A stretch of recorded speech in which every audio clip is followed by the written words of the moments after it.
Fala, galera. Então vamos discutir um pouquinho aqui sobre a escolha do controlador para diferentes problemas, tá bem?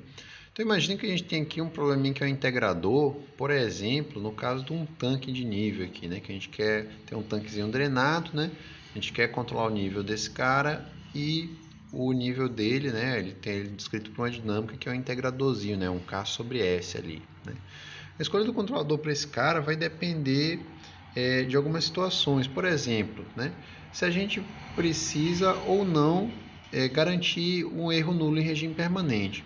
Pois, por exemplo, pessoal, se esse cara aqui, né, a gente aceitar algum erro para ele, especialmente na presença de perturbações, o que a gente pode fazer? A gente pode simplesmente adotar, né, um controlador proporcional puro, certo?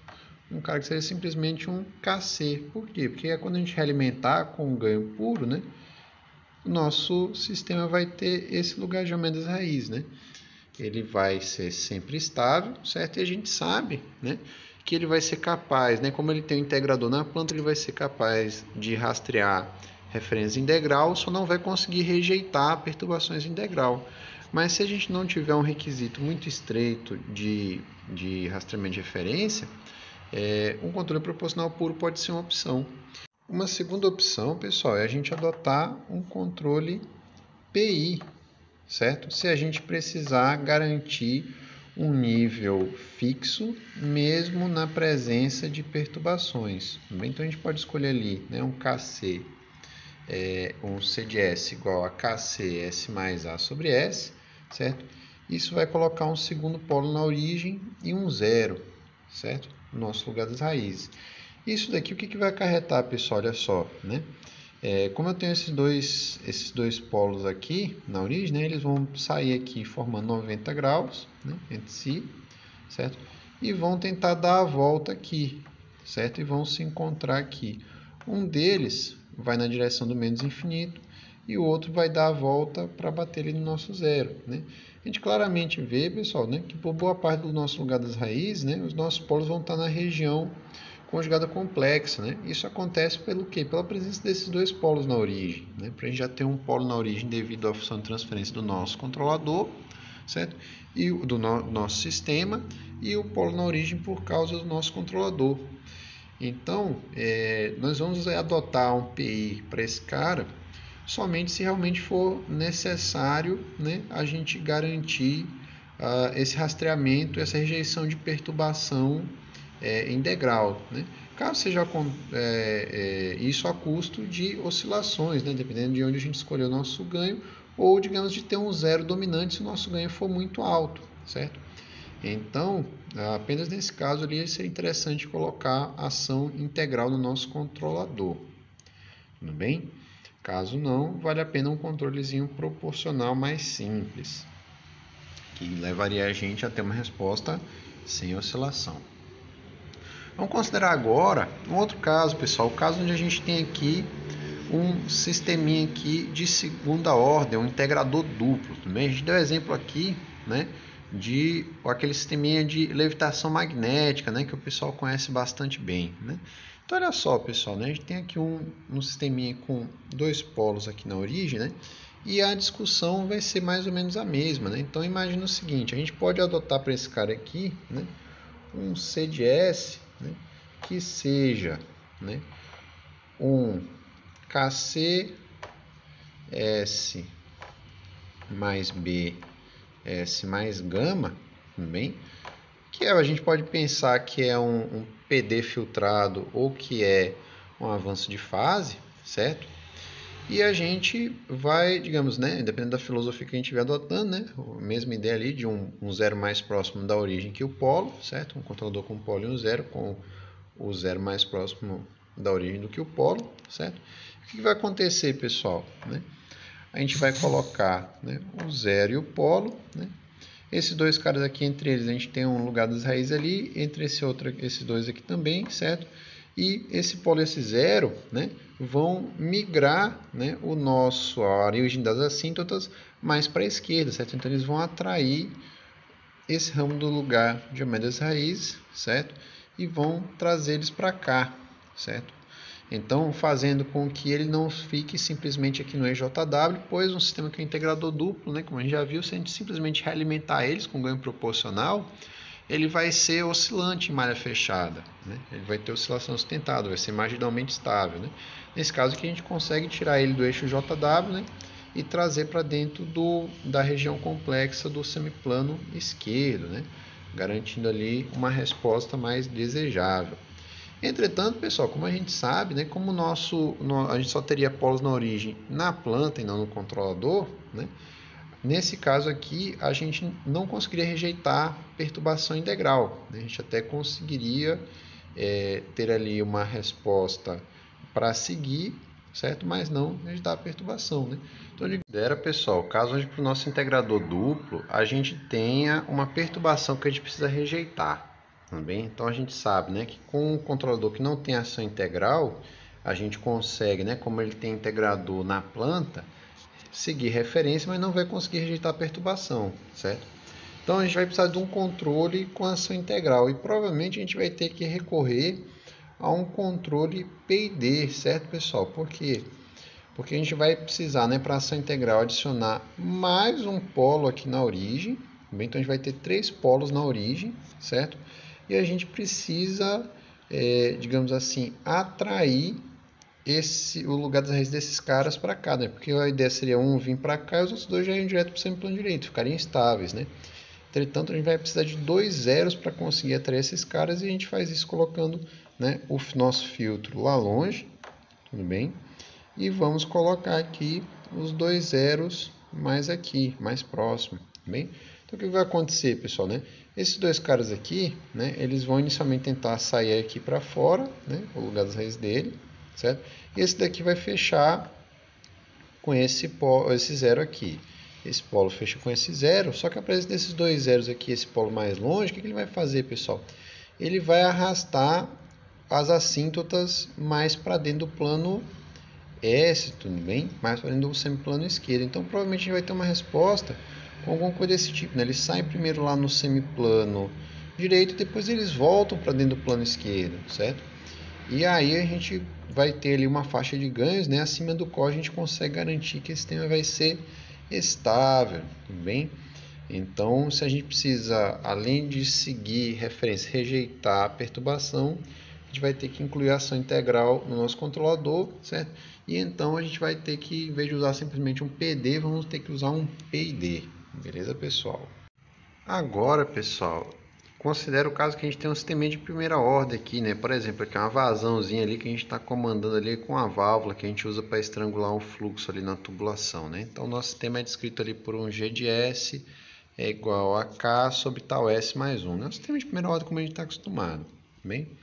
Sistema de primeira ordem, pessoal, né? Se a gente precisa seguir referência, né? Normalmente a gente vai querer ali trabalhar com um controladorzinho PI, né? Um controladorzinho proporcional integral, certo? Então, a gente pode fazer isso de 2 formas, basicamente, né? A primeira delas é fazendo o cancelamento do zero do controlador com o polo da planta, né? Então, a gente vai colocar aqui o nosso integrador aqui na origem, bem? E o nosso zero aqui para matar com o polo da planta, né? E o que vai acontecer, pessoal? Né? O nosso lugar das raízes vai fazer isso daqui. Então, a gente vai ter em malha fechada uma resposta de sistema de primeira ordem também, certo? Como a gente tem ação integral no controlador, a gente vai ser capaz de rastrear e rejeitar perturbações constantes, bem? Outra forma, né, se a gente não fizer o cancelamento, né, lembrando que o cancelamento ele só aparece na resposta para perturbação, né? Ou só aparece na resposta da referência, não aparece na resposta da perturbação. E como ele não aparece na resposta da perturbação, né, se aqui a gente fez por cancelamento e quer acelerar demais esse controlador, a gente vai ter uma disparidade muito grande na velocidade da rejeição de perturbação e na velocidade com que ele rastreia a referência, né? Uma outra alternativa, pessoal, é o que? Né? A gente não fazer o cancelamento. Então, por exemplo, o nosso polo, o nosso zero, a gente já coloca ele mais para trás, né? O que vai acontecer? Né? Esses 2 polos aqui, né, vão se bater e vão dar o balão aqui, certo? E voltar aqui, um deles vai entrar nesse zero e o outro vai procurar um zero para ele no infinito. O que isso aqui significa, pessoal? Significa que, né, para ganhos baixos, a gente vai ter uma resposta mais lenta que a original, né? Para ganhos um pouco maiores, a gente vai ter uma resposta oscilante, certo? Vai ter uma resposta subamortecida de segunda ordem, com ainda a influência aqui desse zero. E para ganhos muito grandes, a gente vai ter um zero dominante aqui, certo? Então a gente vai ter ali aquele fenômeno do sobressinal sem oscilação, também característico ali de um zero dominante, beleza, pessoal? Mas é também uma das opções aí que a gente pode adotar para um sisteminha de primeira ordem, beleza, pessoal? Se a gente não tiver necessidade de garantir rastrear referência, aí a gente pode abrir mão da ação da nossa ação integral e usar um controlador mais simples, eventualmente ali um avançozinho de fase ou um proporcional, tudo bem? Mas se a gente precisar seguir referência, a gente necessariamente precisa de ação integral, né? Cabe citar também, né, que a gente deve avaliar a necessidade de colocar ação derivativa, né, ou de botar ali um avanço de fase nesse cara, né? Eventualmente, pessoal, a gente sabe, né, que se a gente tem ruído, né, então, por exemplo, nesse caso aqui em particular, que é um problema de vazão, né, vazão é uma variável bastante ruidosa, né, a gente sabe que normalmente não é muito aconselhável botar ação derivativa. Por quê? Porque ela vai amplificar o ruído, beleza, pessoal? Então, a gente, né, a priori aqui ficaria nesse problema de vazão com uma dessas duas alternativas aqui. Bora, pessoal, vamos considerar agora um outro caso aqui, né, onde a gente tivesse aqui o nosso sistema de primeira ordem, mas ele seja instável, né? Então a gente tem aqui a atitude aqui do avião, né? E o nosso sistema ele é descrito, ele tem um polo aonde, pessoal, no semiplano direito, ele é instável em malha aberta, né? Então a gente tem um problema aqui onde a gente precisa estabilizar esse cara antes de qualquer coisa, porque em malha aberta ele é instável, né? Então, digamos, se a gente escolher esse aqui, né, um controlador proporcional puro, o que vai acontecer, pessoal? Olha só, na hora que a gente fechar a malha, né, esse polo vem para cá, né? Então, vai existir algum ganho, né, a partir do qual esse nosso sistema se torna estável, tudo bem? Então, seria simplesmente essa condição. Agora, a gente não tem ação integral nem na nossa planta e nem no nosso controlador. Então, nessa situação, pessoal, né, a gente não vai conseguir rejeitar a perturbação, não vai conseguir rastrear a referência, mas a gente consegue, a partir de um determinado valor de ganho, né, à medida que ele passa aqui do eixo JW, a gente consegue estabilizar esse cara. Uma outra opção, pessoal, a gente botar aqui um controle PI, que aí a gente já vai conseguir, né? A gente coloca um polo na origem e um zero, certo? O que vai acontecer? Esses dois caras que vão se bater, bem, vão fazer o balão aqui, certo? E um deles vai aqui achar um zero e o outro vai ter que ir na direção do menos infinito para procurar um zero para ele. Mas o que isso mostra para a gente, pessoal? Isso aqui mostra, né, que a gente vai conseguir, a partir de um determinado ganho, né, à medida que esses dois polos aqui passem, né, do eixo JW, a gente vai conseguir estabilizar esse sistema, certo? E como nós temos ação integral no controlador, a gente vai garantir erro nulo para segmento de referência e também erro nulo, né, a uma perturbação em degrau, certo? Então a gente vai conseguir essa outra opção aí para o nosso sisteminha de primeira ordem instável, beleza, pessoal? Agora, pessoal, vamos considerar o caso aqui de um sistema que tem seja de segunda ordem, mas tem um polo na origem, né? Por exemplo, o nosso servomotorzinho, né? O motor ali que a gente quer controlar a posição angular dele para fazer o posicionamento de algum sistema mecânico, tudo bem? Então, um cara que está descrito, um G de S é igual a um K sobre S mais ômega, por exemplo, né? Então, a gente tem um polo na origem e um polo ali no eixo real, no semiplano esquerdo, certo? Uma opção é a gente botar ali um controle PD ou um avanço de fase, caso a gente não precise de ação integral, ou seja, caso a gente não tenha o requisito ali, né, de rejeitar perturbação. Por quê? Porque olha só, esse cara aqui já tem um integrador. Então, se eu tenho um integrador na planta, eu sigo referência, eu só não rejeito perturbação. Se eu não tiver esse requisito de rejeitar perturbação, eu posso fazer um controle sem ação integral, né? Então, o que vai acontecer, pessoal? A gente vai botar aqui, né, um polo mais próximo da origem do que o nosso zero mais próximo da origem do que o polo, certo? E aí, o que vai acontecer? Né? A gente vai ter esses dois caras aqui se batendo, certo? Esse cara vai para esse zero, certo? E a gente vai arrastar o nosso lugar das raízes mais para a esquerda, né? Quanto mais para a esquerda, a gente sabe que a gente está mais rápido, então a gente vai utilizar o nosso controlador para melhorar o nosso transitório, né? Para fazer o nosso sisteminha ali ficar mais esperto, né? Beleza, pessoal. Agora, se a gente tiver aqui o caso que a gente precisa rejeitar uma perturbação, né? Por exemplo, tem uma carga ali, alguém vai se pendurar nesse servomotor ali, né? Então, a gente precisa, então, adicionar aqui um cara que vai ser um controle PID, né? Que eu tenho 2 zeros, um polo na origem e um filtro aqui para tornar esse cara realizável, né? Então, a gente vai ter aqui um segundo polo na origem, tudo bem? Vamos ter um polo lá longe, que é relativo ao filtro, e vamos ter zeros aqui em algum lugar. Bem, pessoal? Então, o que vai acontecer, né? Esses dois caras entre eles vão formar um lugar das raízes. Esse polo vem na direção desse zero, esse polo vem na direção desse zero.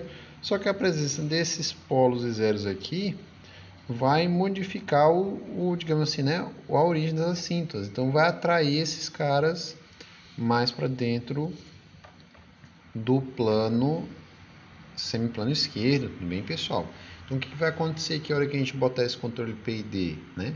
A gente vai ter o nosso sistema, né, respondendo ali de que forma, né? A gente vai dar uma melhorada no transitório dele, certo? Igual a gente fez aqui só com o controle PD, só que a gente vai ter mais um polo na origem que está no controlador, então a gente vai ser capaz de rejeitar perturbações também, certo, pessoal? Vamos considerar aqui o caso onde a gente tem aqui um sistema de segunda ordem, né? Então, por exemplo, aqui a gente tem um trocadorzinho de calor, né? Onde a gente tem aqui, né, um fluido que a gente quer aquecer, que vai passar aqui no trocador de calor, né? E vai ser aquecido aqui, por exemplo, por um vapor aqui, né? Que a gente vai aumentar ou diminuir a vazão dele utilizando essa válvula de controle ali, né? E aí o nosso sistema de segunda ordem tem uma carinha assim, ó, G de S é igual a K sobre S mais A, S mais B, né? Então a gente, normalmente o sistema desse tipo aqui a gente vai querer garantir rastreamento de referência e rejeição de perturbação. Se for esse o caso, pessoal, a gente precisa de ação integral. Então, a ação integral a gente vai ter duas opções. Ou vai utilizar um controle PI, ou vai utilizar um controle PID. Se a gente for usar um controle PI, o que a gente pode fazer aqui, né? A gente pode projetar esse PI de diversas formas. Uma das formas que a gente pode fazer é, né, tá aqui o nosso polo na origem, nosso integrador, e a gente usa o zero, pessoal, para cancelar o polo mais lento da planta, tudo bem? Então, nosso lugar das raízes vai fazer uma coisa desse tipo aqui, né? Esses dois caras vão se bater, certo? E vão sair, né, aqui, e aí a gente consegue arbitrar aqui um par de polos conjugado complexo desejado, né? A gente pode fazer isso daqui com o nosso sistema. Alternativamente, né, nós podemos utilizar um controle PID, né? Então vamos ter um polo na origem e outro polo lá longe, né? E vamos ter um par de zeros também. A gente pode inclusive utilizar esses zeros para quê, pessoal? Para fazer o cancelamento aqui desses polos, né? E novamente o que a gente vai ter, né? A gente vai ter o lugar das raízes desses dois caras se ligando aqui, eles vão se bater, né? E vão sair aqui na direção da região complexa do plano S, certo? Então a gente vai ter o que, pessoal, né? Também uma condição de escolher ali polos conjugados complexos de segunda ordem desejado, né, para a nossa resposta, né? Cabe notar, né, que, digamos, o PID, né, como eu tenho dois zeros ali para utilizar, né, eu vou poder arrastar mais o lugar das raízes do que se eu tivesse, né, apenas um PI. Em outras palavras, aqui eu tenho uma capacidade de ter uma contribuição angular mais significativa. Por quê, pessoal? Porque eu tenho dois zeros ali para trabalhar. Beleza, pessoal? Então é isso aí. Falou, valeu e até mais!